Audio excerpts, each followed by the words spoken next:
realtor who showed my house said that selling a home with owner financing is illegal. How do I explain to them that it is not? Oh, They're taught that in school.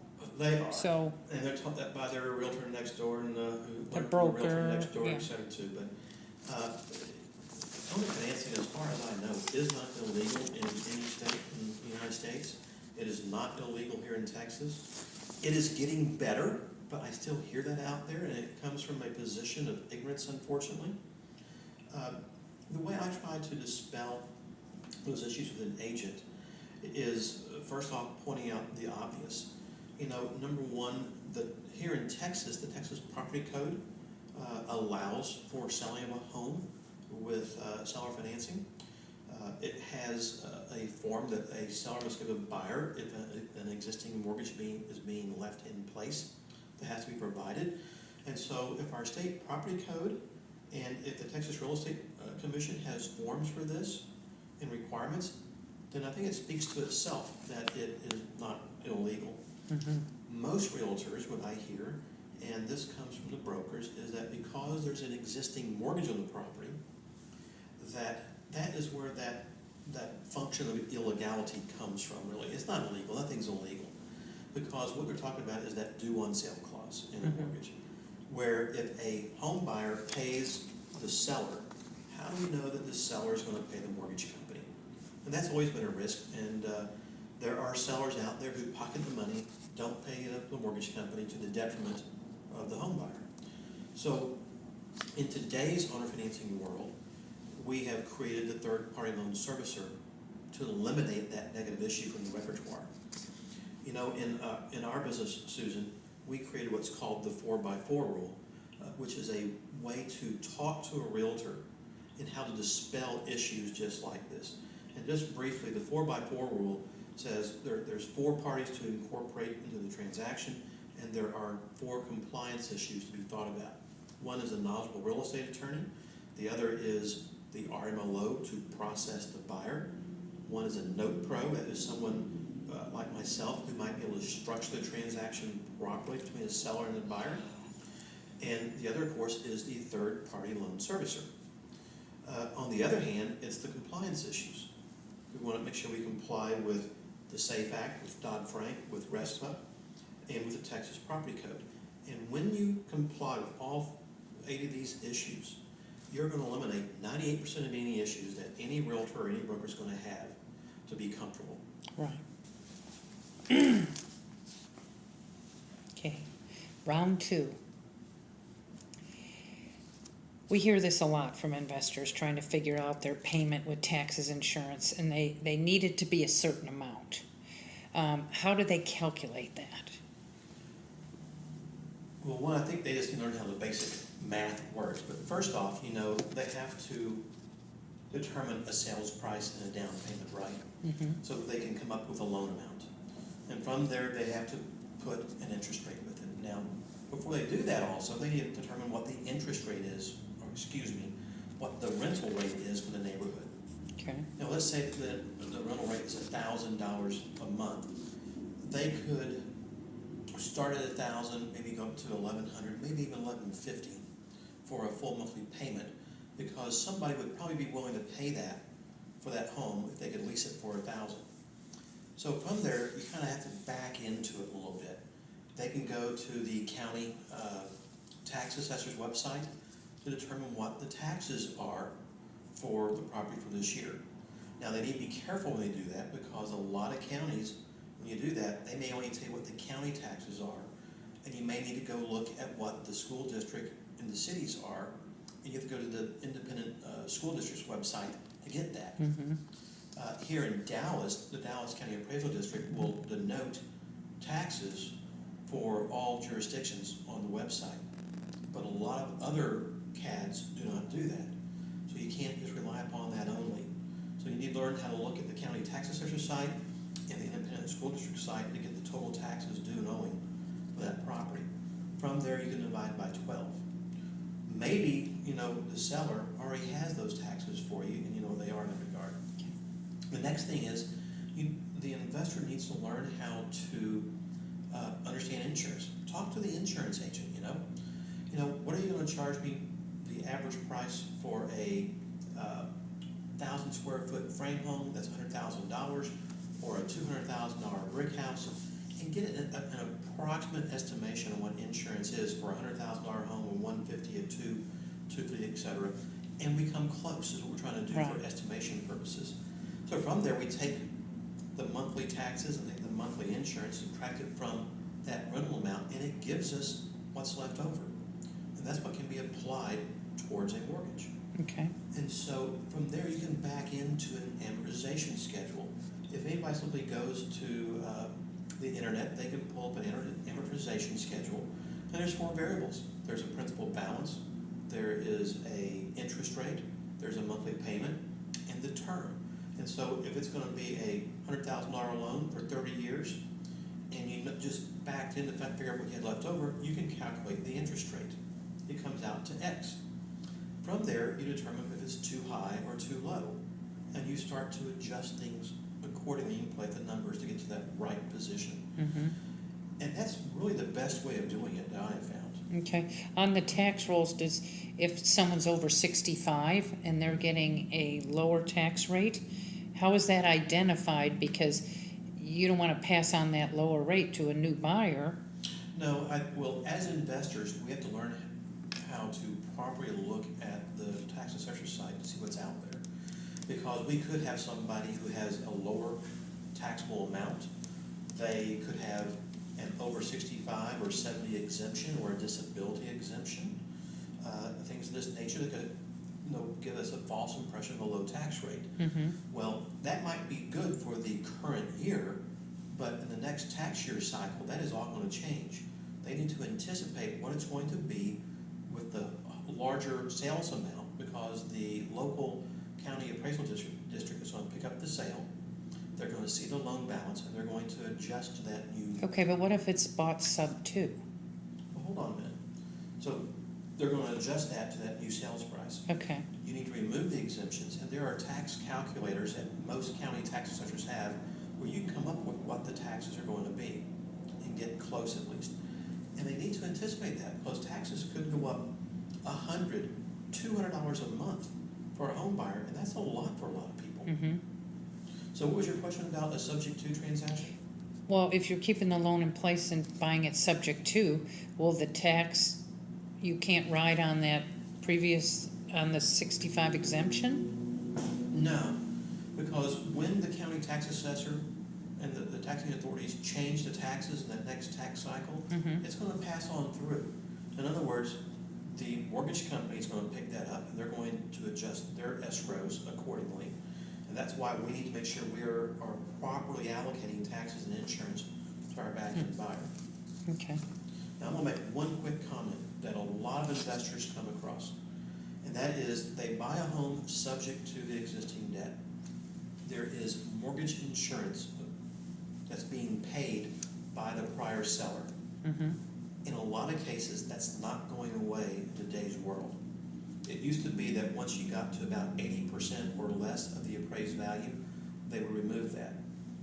In today's mortgage world, especially with FHA type loans, that mortgage insurance will never be removed. And a lot of investors think that they can pass that mortgage insurance premium onto the back-end buyer. You cannot, because you are not charging that buyer and providing them mortgage insurance. It's not part of the transaction. So therefore, they're not obligated to pay it. And so what I try to tell investors to do when they see that is make simple adjustments. Raise the sales price up a little bit, raise the interest rate up a little bit to make sure that that amount is being covered for them sufficiently. Okay. So tell us, we have a lot of people that we work with and helping them with their owner finance transactions, and we ask them to fill out the Horne and Associates policies and procedures form, and so many of them don't know how to fill it out. They fill it out incorrectly. What would your advice be to fill it out accurately the first time so there's not a lot of delays? Sure. So first off, we have to assume they're actually going to close with our law firm called Horne and Associates PC at this time. Secondly, we have a process and procedure form that we ask borrowers with the clients to complete. And of course, what we're looking for on that is who is the seller and who is the buyer? What are the proper full names? Are they single? Are they married? If it's an LLC, who's going to be the officer to sign in that regard? And we need proper addresses and or forwarding addresses. Next, if they're buying a home subject to the debt, they're going to tell us how they're buying that house. Obviously, we know they're taking over an existing loan balance. But from there may be a down payment. They need to add that to that existing mortgage balance. They may be giving that seller a second lien mortgage. Well, that's a different number that we allocate on there as well. They need to put what those are in there. So we know how to handle that. Now, on the flip side, if they're selling a home, we already know that there's an existing mortgage. We don't need that information. That was always provided to us either when they close the transaction or we will get that from the investor seller at that time as well. From there, though, when they fill out the transaction, they need to do this correctly. There's going to be a contract price. There is going to be a definitive down payment. There is going to be a loan balance. Now, we talked earlier about breaking up a down payment where maybe they want $15,000 but they're only paying $10,000 today. Well, the down payment in that instance is only $10,000. It is not $15,000. And most people treat that as a $15,000 down payment. It's not. It's really a $10,000 down payment with a $5,000 second lien associated with it out there in that regard. And so I need to take the sales price, the actual down payment, which is the amount of money being received at closing, equals the total loan amount. There may be a first lien amount, which is what that would be originally. The second lien could be that $5,000 differential plus the closing costs being rolled into that scenario. Okay. Or $8,000 in that instance. And from there, they need to tell us what that principal and interest balance is. They need to provide us the actual taxes on that property and insurance. We don't have the time and ability to go through and calculate all their payments for them. That's what the seller, who is the lender, is supposed to do. Tell us what your loan is supposed to look like, right, and provide us information. And all too often, we get only a loan balance, and we have to go in and ask lots of questions to pull this out of everybody because they simply haven't taken the time to fully and completely fill it out. Okay. Let me ask, can the closing costs be wrapped into a second lien? Absolutely. They can. Now, if you do that, what's happening is, of course, your sale price goes up by the amount of the closing costs, and they get added into that second lien loan balance. Okay. My buyers are married, but the husband does not want to be on the deed or the loan. Do both husband and wife have to be on the contract? Do they have to be on the note, the deed of trust, the deed?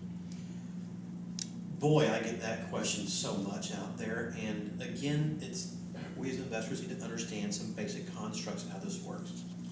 So let's look at it from two different perspectives. One, if we're buying a house from a seller and they're married, they both need to deed the house to us. At that point, we don't care who's on the note or the deed of trust in that regard if there's an existing mortgage.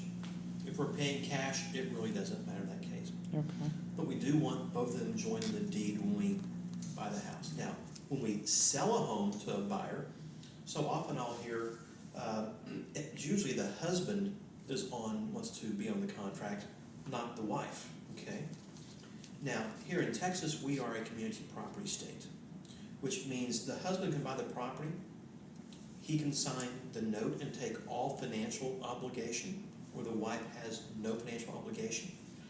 We are going to require the wife, though, to sign the deed of trust. We do that, we call it to perfect the lien. So if we have to foreclose, we actually foreclose and get full title back. If only the husband was on the deed of trust and not the wife because of the community property, you'd only be foreclosing on half the house. And that's why we do that. Wow. The other thing is they say, well, let's just put the husband on the deed only. And that's fine, but again, in a community property state, the wife is going to automatically own half, period. Now, if you're in a non-community property state, things are gonna be different, obviously, in that instance. And that's when I always tell the investors to consult their local real estate attorney about that a little bit. But here in Texas, whether a husband or a wife is on the deed, they're both gonna own it. There is not an obligation to have both on the note or deed of trust unless you need one or the other for qualification purposes. And if you do, the option is to put one on the note and then to have the other sign a personal guarantee, which would act the same thing from a qualification process for us. Okay, so that the others, one would sign one and one would sign the other. Sure. But you said you want them both to sign the deed of trust? They both have to sign the deed of trust. That protects the investor. So if you foreclose, you're foreclosing on the entire, on both husband and wife in order to get the home back. Now, keep this in mind. If you foreclose on them both, it doesn't affect negatively, in this case, the wife, if the husband signed the note, because he has the financial obligation. Okay. This is a question our MLO wants you to explain. Explain that the contract and loan names and terms need to match each other. I think what the RMLOs are asking in that case is that when you fill out a contract and you fill out your loan application, they need to be the same. When you have the terms of your contract set up, whether it's on the contract or in the disclosures that oftentimes we in our law firm will provide, you want them to match the loan they're getting also out there. And so often people come in and they don't, and it just creates a confusing mess out there. So again, understanding how to properly fill out a contract, how to make sure your buyer understands their loan terms needs to be done in advance. I'm going to just add another thing in there for them too, because so often I see a lot of people where they will start with a particular sales price in particular terms, and the buyer comes in and they'll start the loan processing and they'll go through that. They've now been processed, and then they go, oh, we're going to change the terms. Well, the problem is there are rules and regulations under RESPA, the SAFE Act, etc., we have to comply with. And so now we have to go back, modify these, and change them. And there's going to be a redrafting fee, typically, that most RMLOs are going to charge because of that. In addition, if you change the terms, you need to change your contract appropriately so that they match. Now, that can be done at the closing table as long as they're changed in initial, but you want everybody on the same page, agreed upon upfront in advance. Try to provide the proper information to the RMLO that matches your contract so you don't have to go back, change that, slow the process down, and usually pay more money. Right, and the same for if the terms change, right? That delays everything, even the closing. Absolutely it does. Okay. Why is it important to finalize fully executed contract terms with the buyer? That one's pretty easy. You would think. You want to lock in your buyer. You want to make sure they know what the terms of the deals are so that you have an enforceable contract. Pretty simple. And if you have this open-ended type transaction, you probably don't have a valid contract. So fill it out, get it done, get everything, all the terms, conditions signed off on and agreed upon by the parties, then move forward. Okay.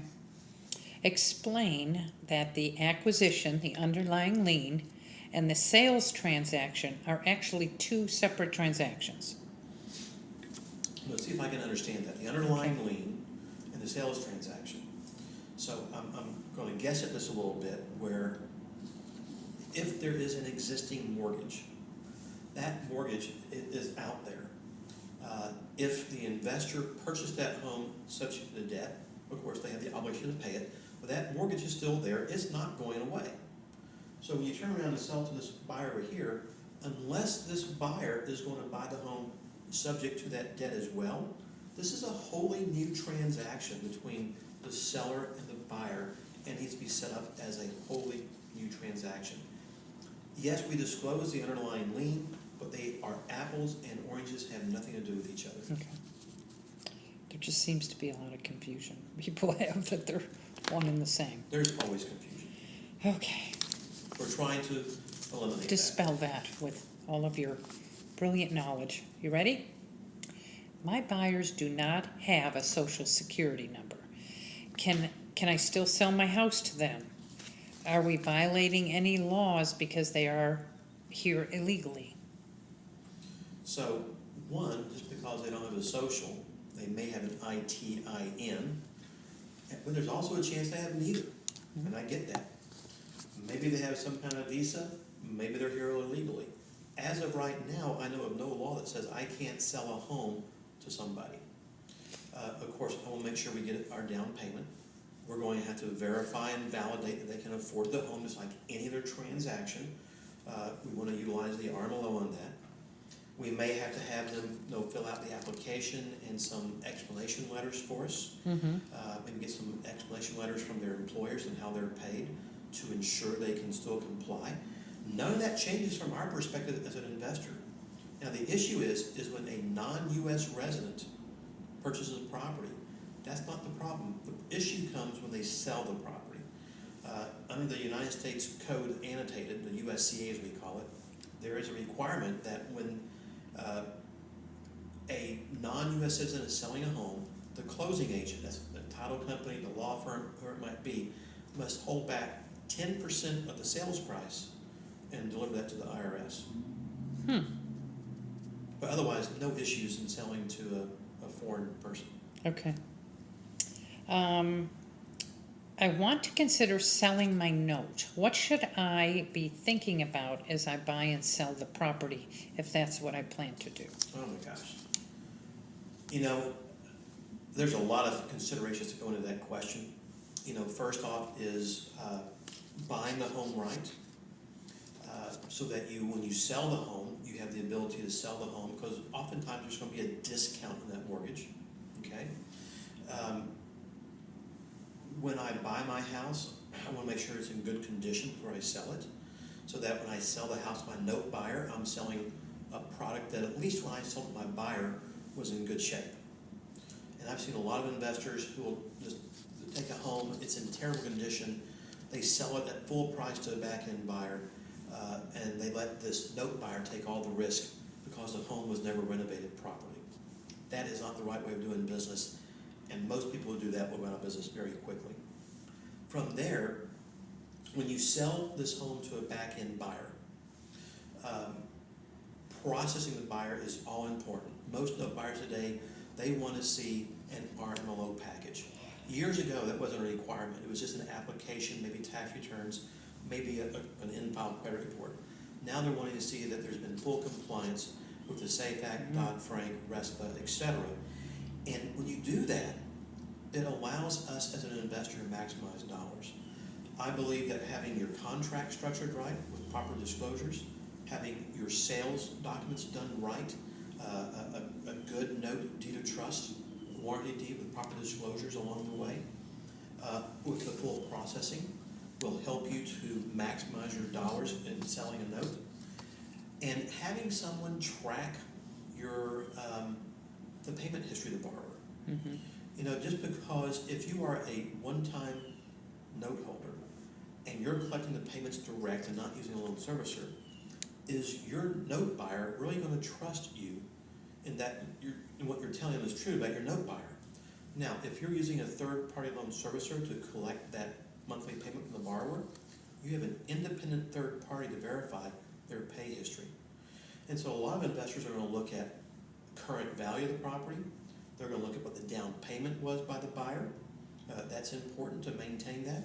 They're going to look at the interest rate, because most note buyers are buying on a yield spread, meaning if I pay X dollars to buy this note, I'm looking for a certain interest rate. That could be 9%, 10%, 12%, 16%, whatever it might be for their portfolio.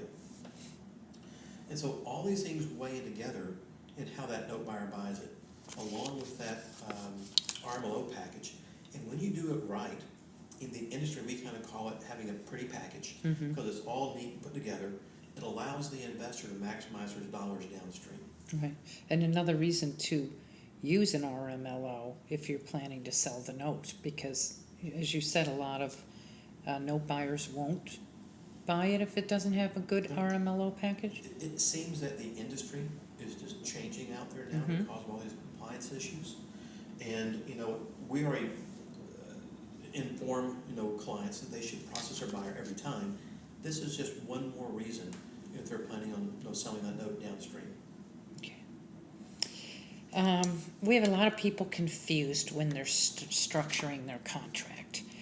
What would you say are the considerations they should take into play when structuring their contract? Well, it's a sale, and we mentioned this earlier in our transaction, but of course it's value of the property, it's the down payment, it's the interest rate, it's looking at taxes and insurance, it is looking at what the rental marketplace is to ensure that the principal, interest, tax, and insurance is equal to or just a little bit higher than the rental rate in the marketplace, and that it fits that house, that particular neighborhood, and that time in the marketplace to be reasonable. And all these different factors change and morph over a continuum out there. Okay. Hey guys, if you like this video and want more free information on owner financing, please subscribe to our channel and hit the notification bell to be notified when we post. Don't forget to like this post and ask me any questions on owner financing below. When you're ready to take the next step, head over to the ownerfinancenetwork.com and check out our in-depth course on owner financing.